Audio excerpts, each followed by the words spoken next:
afternoon, everyone, and thank you so much for coming to the first of the 2014-2015 Genocide Awareness Series sponsored by the Center for Peace, Genocide, and Holocaust Studies. I'm Allie Botine. I'm an English professor and the director of the Center for Peace, Genocide, and Holocaust Studies. Our mission at the center is to foster an awareness of genocides and other crimes against humanity, and to create an understanding also of the pernicious consequences of bigotry and hatred. As Helen Keller noted, the highest result of education is tolerance. The compelling lyrics that are on the screen up there are to a song called The Children of Armenia. It was written and sung by one of my favorite singers, who's now, 91 years old? At least. Charles Aznavour, who is an Armenian-born singer who now lives in France.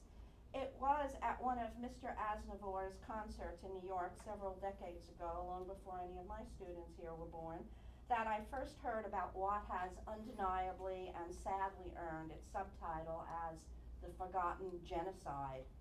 Elie Wiesel said that to be silent when human beings are being exterminated is to murder the victims all over again. After the Nazi Holocaust during World War II, the mantra, never forget, was born. But as I stand here today, there is a genocide going on in Iraq, in Syria, where ISIS is torturing and massacring men, women, and children who do not share their extremist and inhumane beliefs. Yesterday, ISIS boasted about enslaving, raping, and selling young Yazidi women. These crimes against humanity are a barbaric, subhuman throwback to the early Middle Ages, and yet the world remains silent. Today's speaker is the Honorable John Pelavanian, an attorney, former parliamentarian for the New Jersey General Assembly, who is of Armenian descent and whose ancestors were among the 1.5 million Armenians forcibly expelled, tortured, and massacred at the hands of the Ottoman Turkish government between 1915 and 1918. Mr. Pelavanian works in tandem with government officials and educational institutions to protect the sanctity of the genocide of his people and the memory of those who were butchered. Please give a warm Ocean County College welcome to Mr. Pelavanian. Thank you. I was just holding this up for effect. It doesn't. Okay. Can you hear me?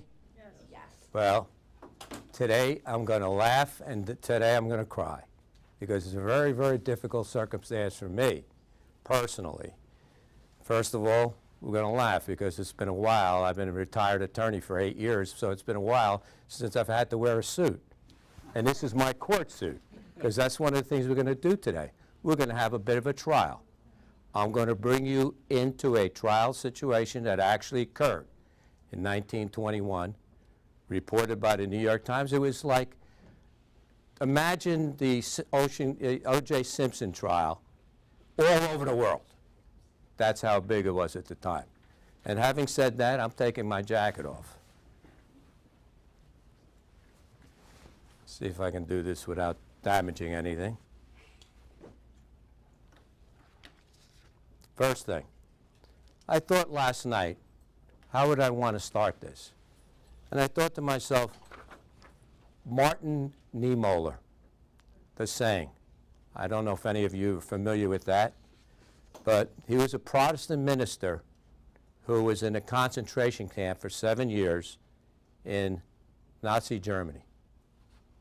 And what he did was he made this saying, which I think is appropriate. First they came for the socialists. I did not speak out because I was not a socialist. Then they came for the trade unionists, and I did not speak out because I'm not a trade unionist. Then they came for the Jews, and I did not speak out because I'm not a Jew. Then they came for me, and there was no one left to speak for me. Very appropriate. Well, that's what we're going to talk about. You can substitute at any time you want, and said, first they came for the Armenians. I'm not an Armenian. I didn't speak out. Then they came for the Jews, and I did not speak out because I was not a Jew. And you can put in after that whatever you want, whether you're from Darfur, Rwandan, whatever. But I was not from wherever. I was going to go through, and I spent hours going through books, refreshing my recollection. And how do I start this as if I was trying a case? Heck, I've been a lawyer for 48 years. Yes, I've tried a lot of cases in my time. And you know what I thought about? I thought about what is the Armenian genocide all about? It's called, yes, the Forgotten Genocide. There's no question about it. But it's also injustice, because it is the Forgotten Genocide, and that is injustice. And I thought to myself, what I'd like to do is talk about the concept of injustice. Now, you deal with injustice. Well, what do we all deal with it? Oh, a policeman gave me a ticket. I didn't deserve it. My parents grounded me. That's not fair. That's injustice to us. But I ask you this question. What if somebody in the middle of the night knocked on your door? Better yet, they knocked the door down. They come into your house. They said, you're leaving now. You say, whoa, wait a second. No, you're leaving now because there are killers out there, and these killers are pretending to be soldiers and gendarmes, policemen. Then they take you outside. You've gathered together, and what do? They kill your parents. They molest your sister. They kill your brother. And you somehow survive. You go away. You escape. And all of a sudden, they've taken everything from you. You're penniless. You're without anything. Then you're in a situation that the people, the killers, are now saying to you, wait a second, you deserve this, because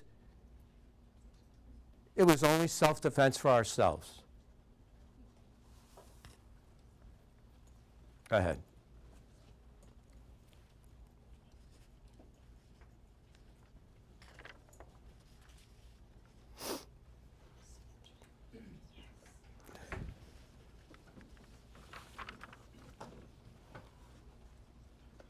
Now, they have not only destroyed your household, but they go and destroy everyone else in your town the same way. You're penniless, without friends. You've run.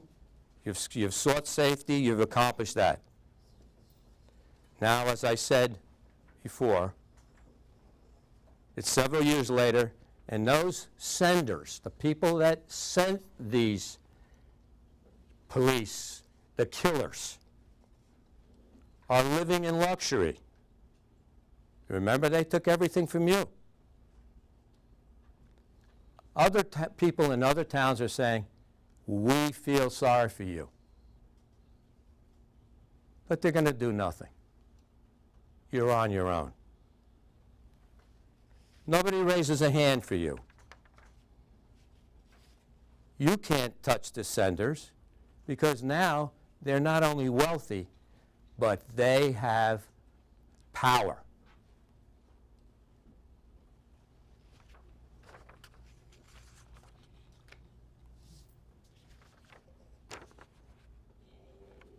They have the power of communication, and you're just a small voice crying in the wilderness. You mean nothing to them. You are nothing to the real players in the world. It's nothing personal, it's just business. That reminds you of some things. Now, what would you do? That's what the Armenian genocide has become to the Armenians. It's called the Forgotten Genocide, the Forgotten Massacres. But, and I want you to put on the slide of Hitler. No, the next one. No, go back. That's it. Now, I want you to read that because this is a circumstance where Hitler was talking to his generals before they invaded Poland. And he basically said to them, we can do whatever you want to because of the bottom line. There is the bottom line. That's why you're the Forgotten Genocide. That's why it made no difference if you killed all the Jews. Now, I want you to do one thing. You take your family name and stick it right there where the Armenians are. Because that's the way you feel if it happened to you and to your family. Just think of that for a couple of seconds, if you would. Try to put yourself in that place, because I'm telling you now, we're going to go to a trial where that, in fact, did happen. And we're going to read testimony from that trial so that you know what's out there in the real world and what happened in 1915 to 1918. And if I can get through this, let me find it.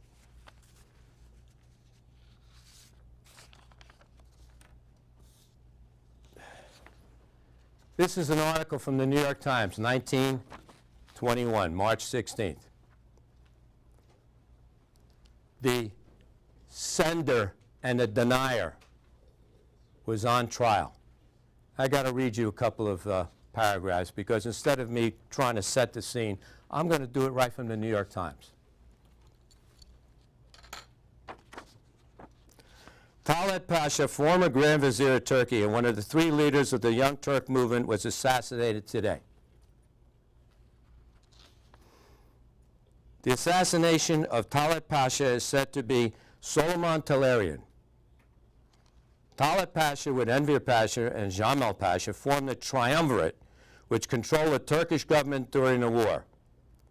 In July 1919, a Turkish court-martial investigating the conduct of the government during the war period condemned the three to death. At the time the sentence was pronounced, however, Talat had already fled to Germany, in which country Enver Pasha and Jamal also took refuge. Enver has returned to Turkey and joined the nationalists. Responsibility for the massacres of the Armenians was thrown on Talat Pasha, and shortly after his arrival in Berlin, it was reported that the Turkish government would demand his extradition, along with that of the other Turkish generals. It was said that the Turkish government intended to punish Talat and the others for the Armenian atrocities, but he was never extradited. After he was killed, they found 10 million marks in a German bank. Now, I got to tell you, that's the tip of the iceberg, because he stole many, many more dollars. Remember, they took all your belongings. They took everything out of your town. Talat Pasha had held many portfolios in the ministries of Turkey, including those of the Interior, Marine and War, and the Posts and Telegraphs. In May 1919, Cecil Harmsworth, British Undersecretary of State for Foreign Affairs, announced in the House of Commons that the British government would take steps to bring Talat Pasha to account for his share of Turkey's war guilt. But nothing was done in that regard. You getting the picture? Nobody hears, nobody cares. It's business as usual. Henry Morgenthau, parenthetically, became like the patron saint of Armenia, who dealt extensively with Talat while he was ambassador to Turkey, and who probably knew him better than any other American, said last night that his investigations had left his mind in no doubt that Talat was responsible for the Armenian massacres. He added that Talat was a man of great cleverness, but absolute ruthless. In his book, Ambassador Morgenthau's Own Story, Ambassador refers repeatedly and vividly to Talat, whom he describes as the big boss of Turkey. The book describes in detail how Germany, through military and political penetration, forced Turkey into a war, and how Talat and Enver, as tools of the German war machine, brought about numberless atrocities. Now, the killer's on trial. This is big news.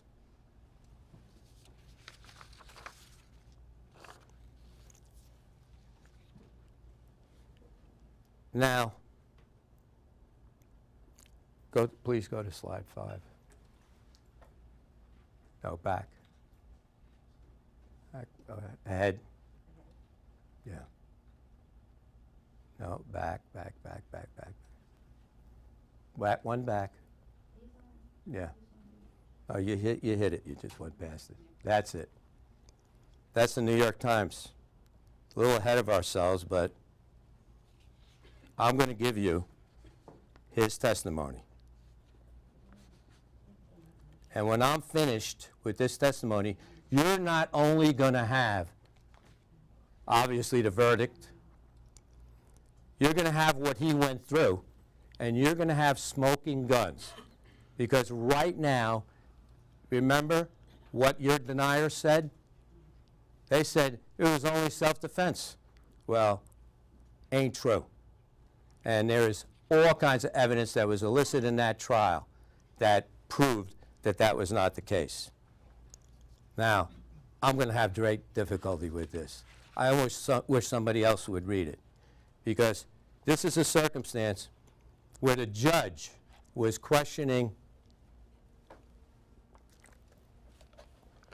Talarian about what took place. And he's giving his testimony in front of a courtroom in Germany. This is the same Germany that was one of the enablers of the genocide. So he's in the courtroom there. Judge Lemberg called Solomon Talarian to the witness stand and began his interrogation. Always considerate, but demanding details and specifics, Lemberg showed occasional impatience with interruptions from attorneys on both sides. As everyone in the courtroom was to learn, the judge was methodical, precise, and no sufferer of fools. It was also evident from the outset that he recognized the import of the trial. His examination covered the facts of Talarian's family life and background, the sufferings he and his family experienced, his escape from Turkey into the Transcaucasus, travels in Europe, his arrival in Berlin, and his discovery and murder of Talat. Lemberg, I'm going to call him the judge, thus established the motive and execution of the crime. The accused, speaking through an interpreter, responded to all questions in a mild, almost apathetical manner. Were you totally surprised by the massacres in Enzinger, or had there been indications earlier, the judge asked? We were of the opinion that the massacres would happen because news was circulating that people were being killed. Were there any theories about these massacres, the judge asked? What did people say? Where did they take place? Massacres have always taken place from the very beginning when I was born, and we moved to Erzinga. My parents told me that massacres always took place. Even before, said the judge. When did the earlier massacres take place? In 1894, there were massacres. Lemberg asked the youth if he knew the causes of the 1915 massacres. Had the Turkish government been motivated by military necessities? Talarian replied that he had always heard only of religious and political reasons. At this point, the judge decided to hear, as he put it, the prehistory to the deed in the connection with the personal relations of the accused. Talarian began his recital calmly, speaking in a strange ancient tongue of his forefathers, stopping occasionally for the Armenian translator to put his words into German for the court. When the war began in 1914, he said, Armenian soldiers, including his brother, were recruited into the Turkish army. Early in 1915, however, most were stripped of all arms and employed as pack animals to transport army supplies, after which they were shot. In the villages, posters announced that everyone had to surrender arms, but the Muslims were allowed to keep theirs, while the Armenians, when they complied, were charged as revolutionaries and tortured. Churches were desecrated, Christian symbols defiled, but these were only the initial moves by the Turkish authorities. In May came news that all Armenian schools had to be closed, and teachers, together with the community leaders, were sent to special camps. Shortly thereafter, rumors spread that those who were taken away had already been killed. They had been given the alternative of renouncing Christianity, converting to Islam, and assuming Turkish names, but none had. Hey, is this ISIS all over again? Or should I say, the predecessor? But none had. In the months that followed, only a small number of Armenians converted for survival and to protect their families. At the beginning of June, an order came from Constantinople. Everyone believed that the entire Armenian population should prepare to leave Erzinga. Money and other valuables had to be delivered to the Turkish authorities for safekeeping. 3 days later, the Armenian population of around 20,000 was led from the town early in the morning. They were not permitted to take goods and personal belongings, only whatever had on his or her person. The Talarians were allowed a donkey.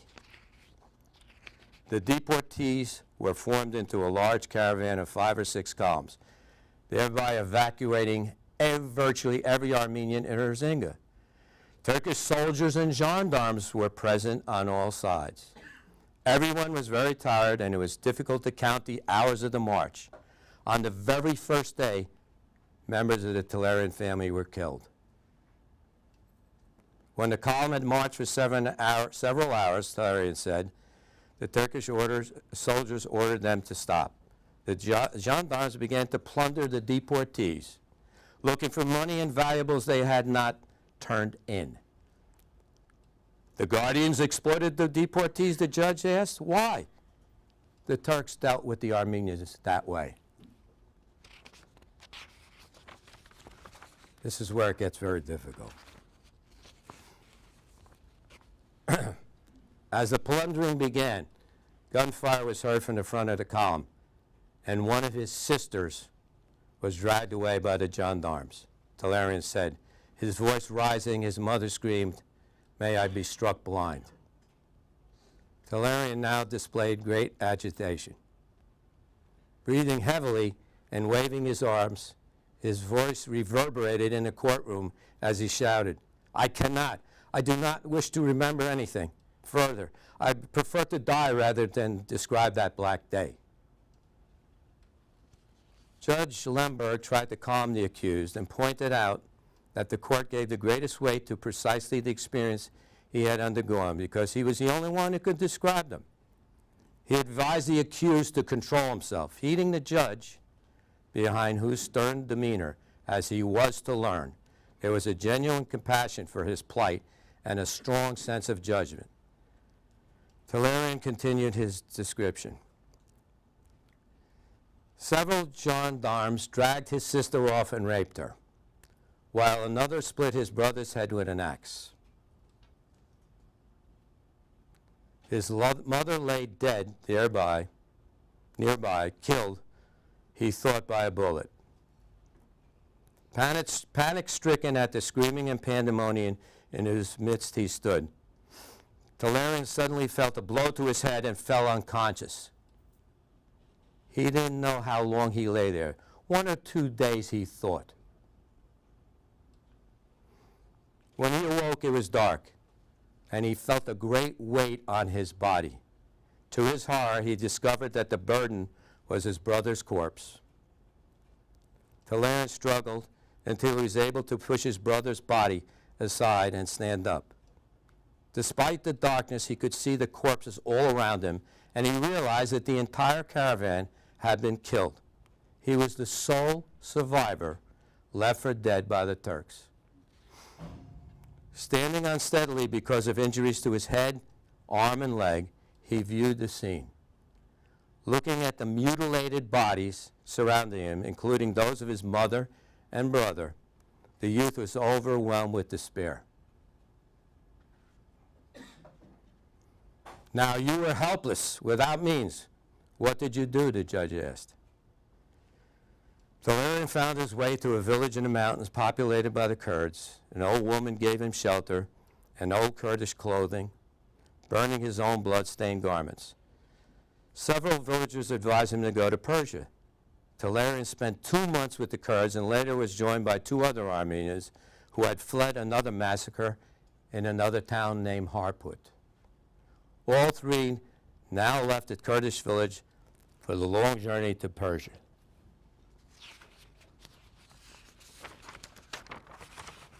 En route, once their meager provisions had given out, they ate only grass. One of them died on the way. The other, whom Talleyrand described as an intelligent man whose counsel he respected, advised that they continue on to Persia and then to the Caucasus, which are the mountains between the Caspian and the Black Sea. They slept in day and walked by night to avoid detection. Talleyrand through the journey had lasted for about 2 months until one day they came upon Russian army units to whom the 2 refugees in their Kurdish clothes, but without boots and head covering, were an odd sight. Well, I'm going to continue without reading, because eventually he went back to his house. It was burned, but inside he found a shovel, because his father had told him, and before he did that, I have to say, just the sight of it, he passed out completely. And when he came to, he took a shovel and he dug next to the well where his father had buried gold, money.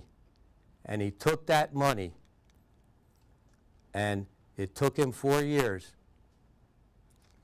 excuse my French, but he tracked that bastard down and killed him. The man who was the sender and became the denier.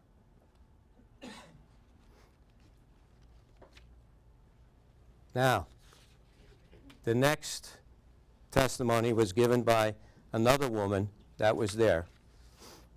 And I know this is very difficult. It certainly is for me.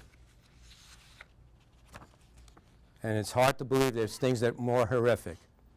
And I apologize to you, because there was another woman that testified. Judge Lembeck led Christine Terzabashian directly into the events of 1915. This is also another witness. At the time, she had been 20 years old. He asked her whether deportations had taken place in her hometown of Erzurum, my father's hometown, where there's no vestige of any existence that the Armenians ever had. The same Armenians that lasted for 2,400 years, there was one conquering nation after another, but for 2,400 years, it lasted. They lasted. until this.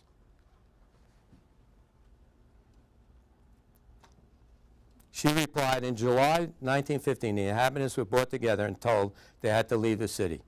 The wealthy people were told 8 days before by officials in the gendarmerie, but we were told only 1 hour before the deportation. It wasn't until later that we learned this was deceit and that only the Armenian population was going to be taken away. The entire Armenian population was driven at one time out of the city. No, 4 times, in 4 sections in 8 days. Did those remaining behind learn what happened to the earlier columns? No. She said that her section, the second, consisted of 500 Armenian families. Her own family included 21 persons. They heard they would be going to Erzinga, which is where Talarian was, so they rented 3 oxen and carts. When we left our city and were at the gates of the fortress of Erzurum, the gendarmes came and searched us for weapons. Knives and umbrellas were taken from us. Then from Erzurum we were taken to another town, and when we went past that town we saw piles of corpses. I had to walk over corpses so that my feet were covered with blood. They arrived in Erzinga, and although they had promised housing, there was none. They were allowed to drink water, and the oxen were driven away into the mountains. The judge asked for the details of the events that followed. 500 young males were selected from our section and led away. My brother was among them, but he managed to flee and came back to me, and they dressed him as a girl. The rest were herded together, tied to each other, and thrown into the river. Judge Lundberg's eyebrows shot up in astonishment as he asked, "How do you know that?" "I saw it with my own eyes. They were thrown into the river, and the current was so powerful that everyone was swept away.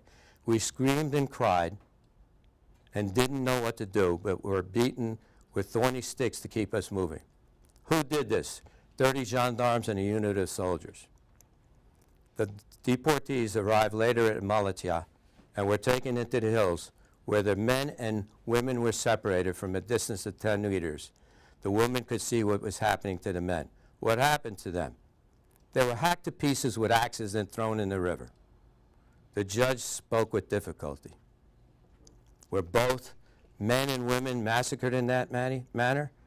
Oh no, only the men were killed this way. When it grew dark, the gendarmes came and sought out the prettiest women and girls and took them for themselves. A gendarme came to me also and wanted me to be his woman. Those who didn't obey wouldn't give in. They were stabbed with bayonets and their legs ripped off. Even pregnant women were chopped up and infants torn out of them and flung away.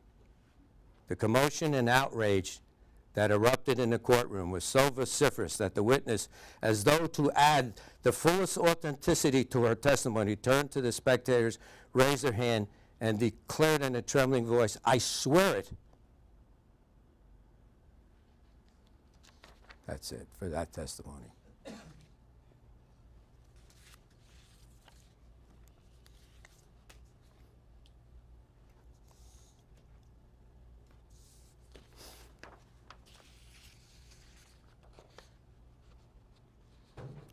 The next facet of the trial. Now you have the massacres. What do you need? You need the directions from above to the underlings. And you know what? Thank goodness the Germans were great record keepers, just like the Second World War. And in the Second World War, Hitler never signed an order, not one, where he talked about the massacre and the Holocaust and the murder of the Jews. Never did one. Because I think he learned his lesson. Because what happened here was Talat and his buddies in the triumvirate decided that they could do anything and get away with anything. And these are the same people that tell you they're deniers. It didn't happen. And I'm going to read you, just bear with me.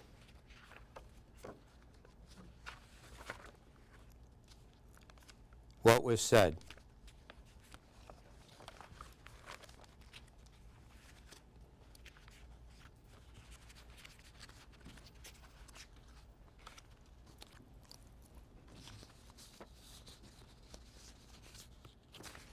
In the telegrams. I'll find them, believe me.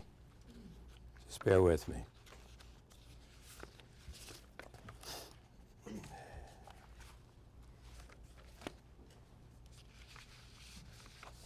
Here they are. Now, these are telegrams that were sent by Talat Pasha to all his governors and what have you. Now, to this day, the Turks deny that there was ever a genocide against the Armenians. If you would, just go to the statement by President of Turkey. There.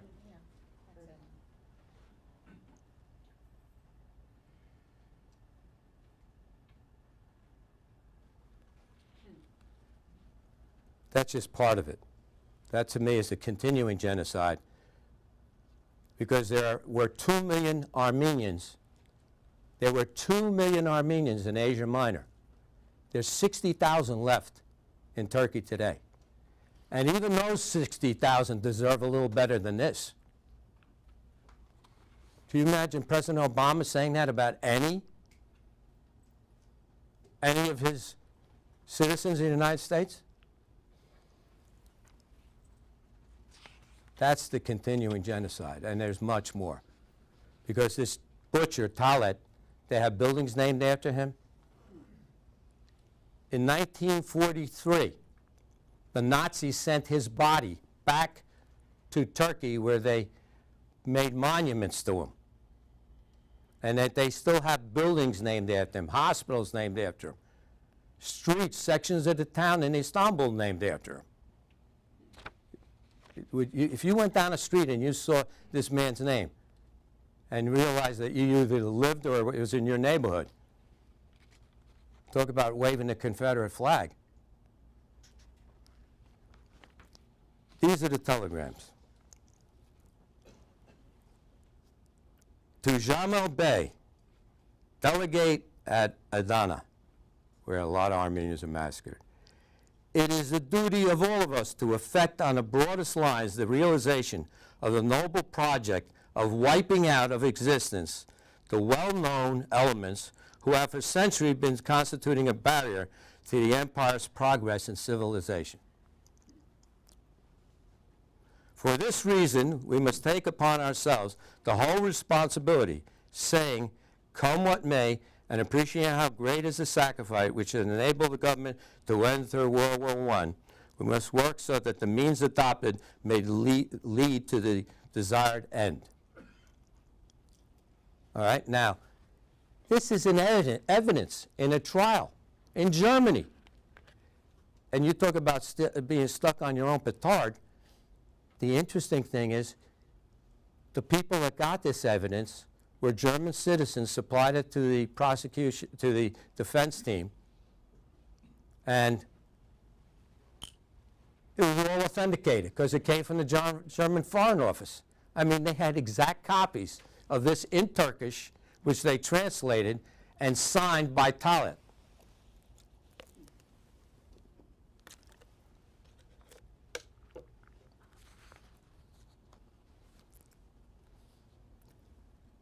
As announced in our dispatch dated whatever, we have decided to uproot and annihilate the various forces which have for centuries been an obstacle in our way. And to this end, it is obliged to resort to very bloody methods. Be assured that we ourselves are horrified at the contemplation of these methods. Yeah, right.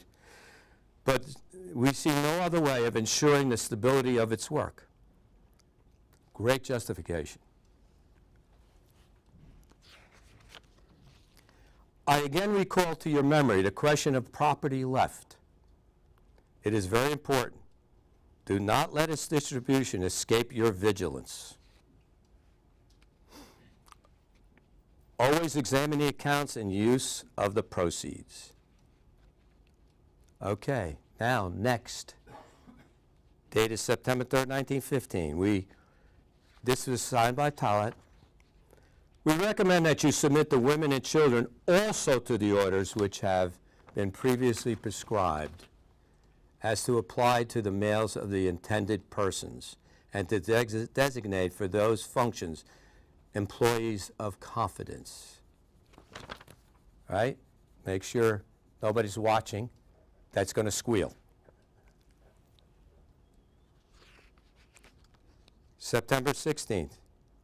It has been previously communicated to you that the government, by order of the Young Turk Committee, has decided to destroy completely all the individual persons indicated living in Turkey.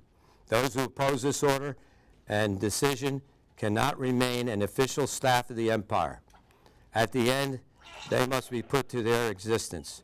However tragic the measures taken may be, and no regard must be paid to either age or sex or to conscientious scruples. That's the situation. You've got to, understand that it made that anybody that fought this order was basically said, that's your death warrant. All right? And there are heroic Turks. I read many articles and many circumstances where there were heroic Turks that tried to stop this, that tried to give places for the Armenians to say, where Muslim leaders even said, this is not our religion. But these guys were hell-bent to get done what they wanted to get done. And when Talat was finished with this, and Morgenthau said right in front of Morgenthau, hey, I did more in 3 months than any of the Turkish sultans did in years, in decades. In the interest of time, I'm going to skip ahead, because this is where this was all put into evidence. But this is where it absolutely, the rubber meets the road, because even the heartlessness of the Turks, this is in the article from the New York Times, the heartlessness of the Turks in regard to the doomed children made a deep impression on the Berlin jury. The following are some of the documents presented on that point alone. Remember we saw that slide about the Armenian children? We are informed that the little ones belonging to the indicated persons, which is a way of saying Armenians, from Sivas, Diyarbakir, Erzurum, are adopted by certain Muslim families and received as servants when they were left alone through the death of their parents. We inform you that you are to collect all such children in your province and send them to the places of deportation, and also to give the necessary orders regarding this to the people.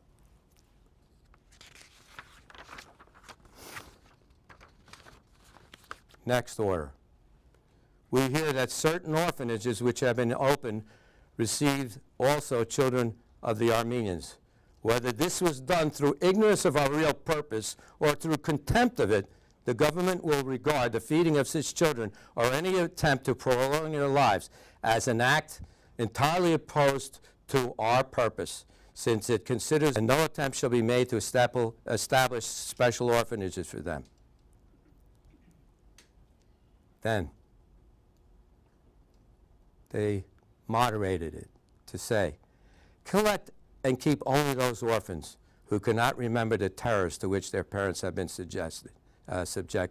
Send the rest away with the caravans, which is death sentence.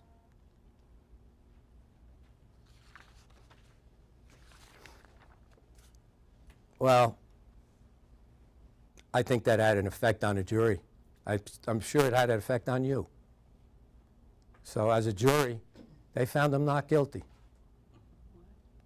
As a jury, they found Talarian, the man who murdered the Hitler of Turkey. They found his killer not guilty. And that was reported in the New York Times. Now, I submit to my jury, is there any way to deny this? Is there any way to deny that this happened? That it was a complete determination by the Turkish government to do this?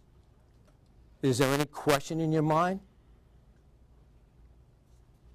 So, after the acquittal, there have been new effort to retry?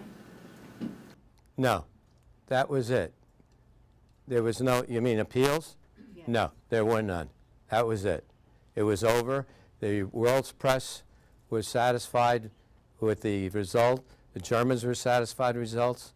But what happened was, now you had to send out others to find the other killers, because this was not a one-man show.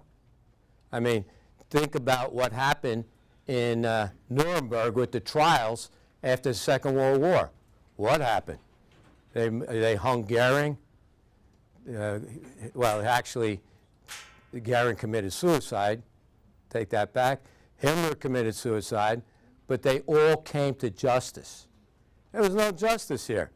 It was who you could get, because Turkey is located in such a phenomenal location, and you're finding this out today when you look at what's happening with ISIS. This is one of the greatest ironies, and I wish I could teach a course on this, believe me. One of the greatest ironies in the world is that the Turks also used the Kurds to kill the Armenians.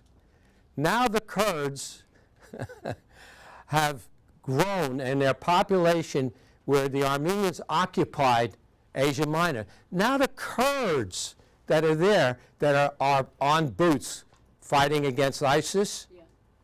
they are outproducing the Turkish citizens 3-1.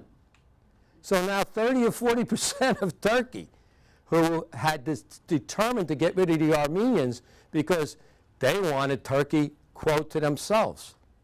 Now they're facing this dilemma, is if they empower the Kurds are going to basically take the area that they killed the Armenians for. And they have such a tremendous fear of that, because you don't remember in the beginning of all these Gulf wars and Iraq war, the Turks said that as long as you will support America, as long as you don't insist on being a Kurdistan after this is all over. It can never be.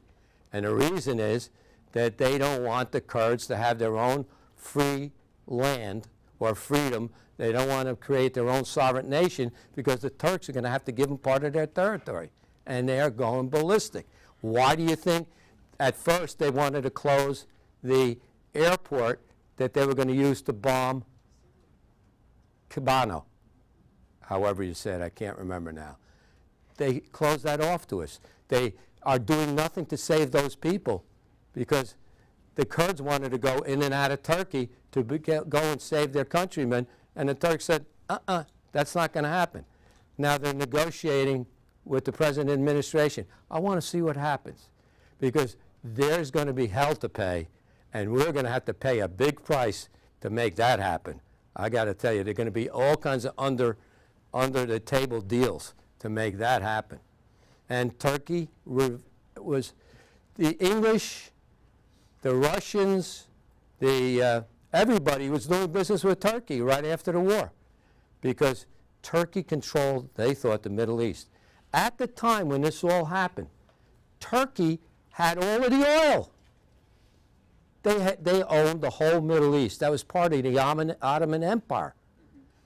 They had parts of Greece, Bulgaria, almost to Austria. They held parts of that.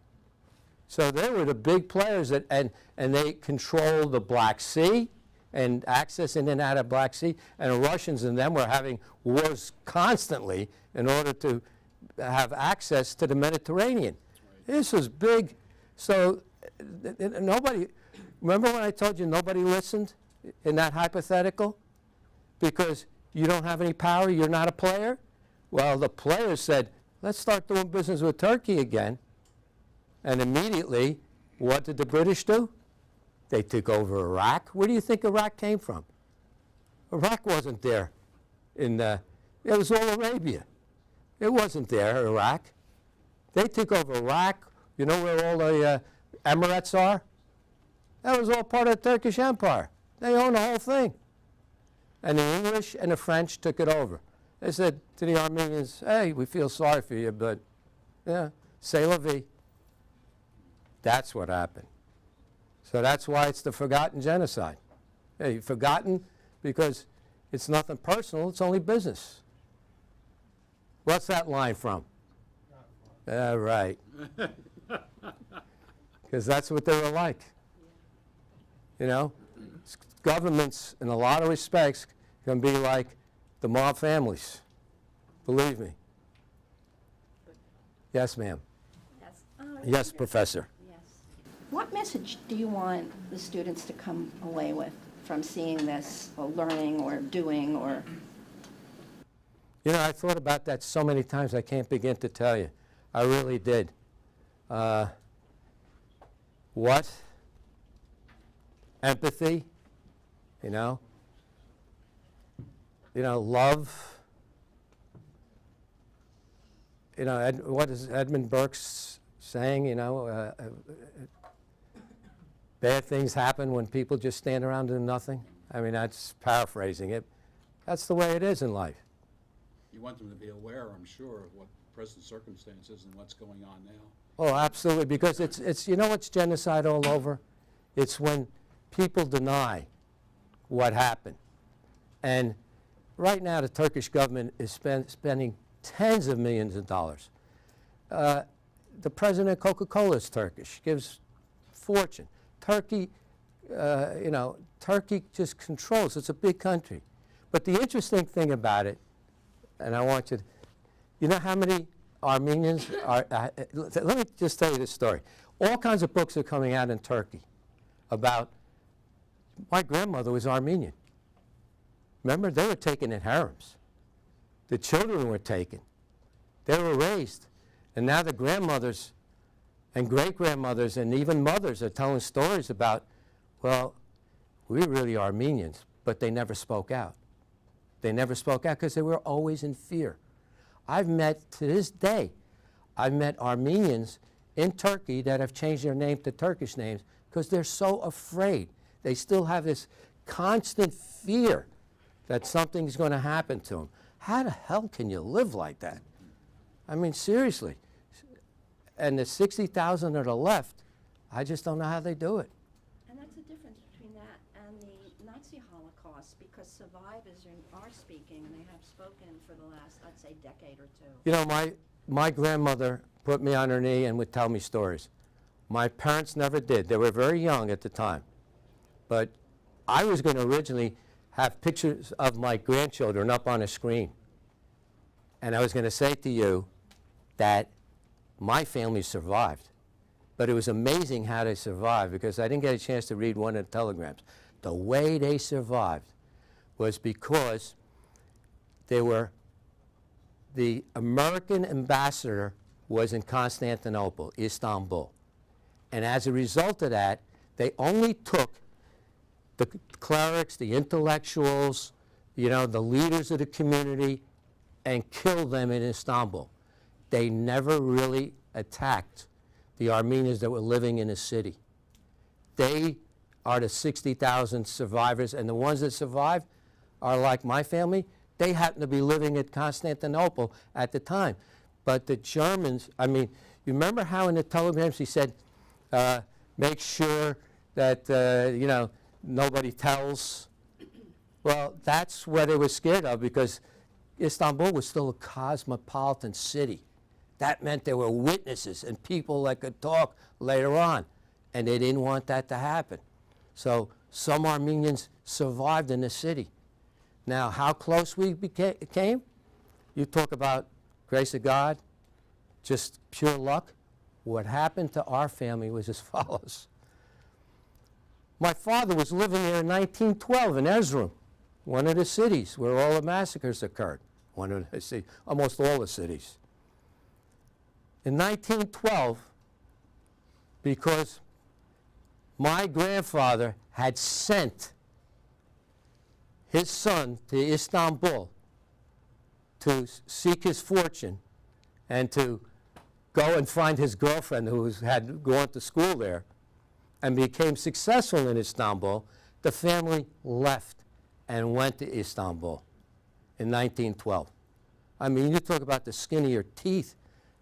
3 years later, my father and his whole family would have been gone.